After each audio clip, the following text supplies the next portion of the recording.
In the sweltering heat of June 323 BC, in the ancient city of Babylon, Alexander the Great, the conqueror who had brought the known world to its knees, breathed his last.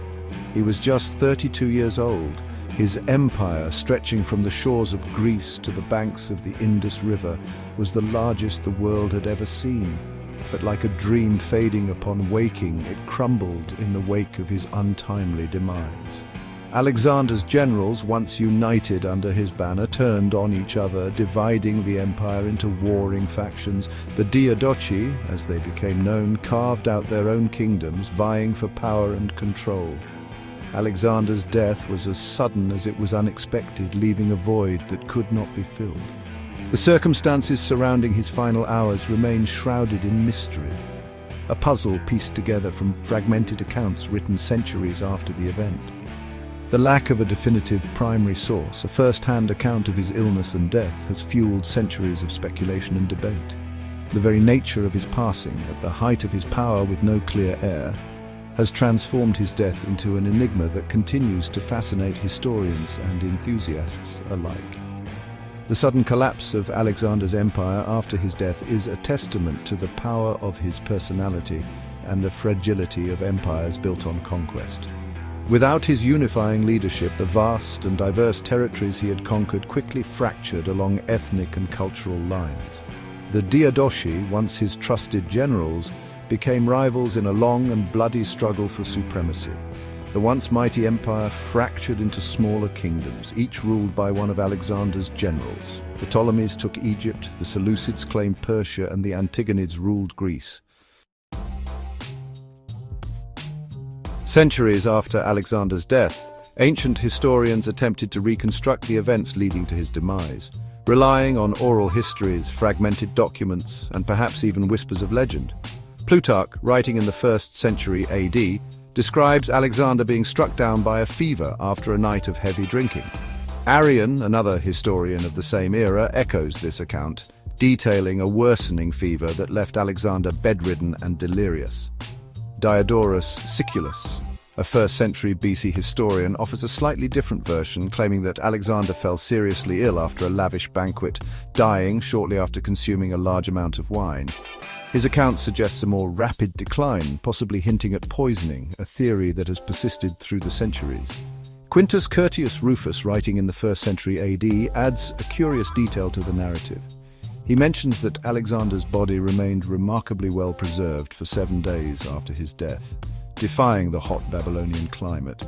This observation, if true, has fueled speculation about the nature of his illness and the possibility of a condition that delayed decomposition. These ancient accounts, while offering glimpses into the final days of Alexander the Great, are not without their limitations. Written centuries after the event, they are susceptible to inaccuracies, embellishments, and the biases of their authors. The passage of time often distorts the truth, and what began as a factual account can morph into legend. Moreover, these historians were often influenced by the political climate of their own time, their interpretations colored by the rulers they served or the agendas they wished to promote. The passage of time has not diminished the allure of Alexander's death. If anything, the intervening centuries have only intensified the desire to understand what felled the seemingly invincible conqueror. Modern medical experts, armed with scientific knowledge and a deeper understanding of disease, have attempted to diagnose Alexander from beyond the grave. Guillain-Barré syndrome, a rare neurological disorder that can cause paralysis and respiratory failure, has been suggested as one possibility.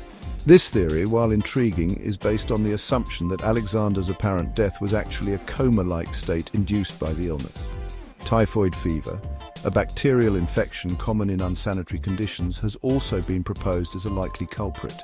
Alexander's reported symptoms, high fever, delirium, abdominal pain, align with those of typhoid.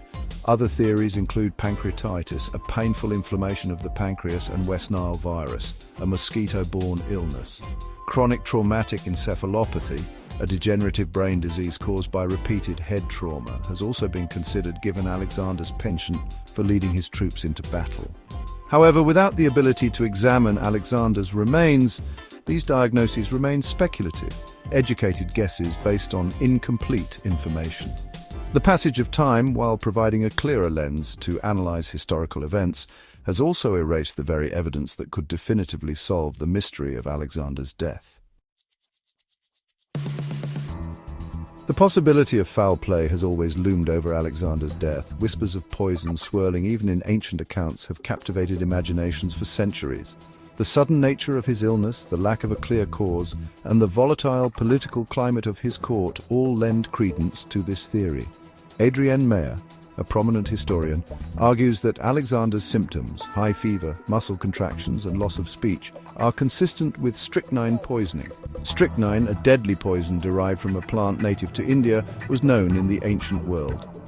Paul Doherty, another proponent of the poisoning theory, suggests arsenic as the more likely culprit, pointing to the slow and agonizing death it inflicts. He posits that Ptolemy the Soter, one of Alexander's closest generals and the founder of the Ptolemaic dynasty in Egypt, had both the motive and the opportunity to poison the king. The missing piece of the puzzle, the one that could potentially confirm or deny the poisoning theory, is Alexander's body. Despite numerous searches and excavations, his final resting place remains a mystery. The lack of a body has prevented any definitive scientific examination, leaving the circumstances of his death open to endless speculation. However, there is a glimmer of hope. Ongoing efforts to decipher scrolls recovered from the Herculaneum library, buried by the eruption of Mount Vesuvius in 79 AD, hold the tantalizing possibility of uncovering new information about Alexander's life and death. The scrolls, if they contain contemporary accounts or medical texts from Alexander's time, could provide the missing pieces of the puzzle, finally revealing the truth behind one of history's most enduring mysteries. Until then, the death of Alexander the Great will continue to fascinate, a testament to the enduring power of mystery and the insatiable human desire to understand the past.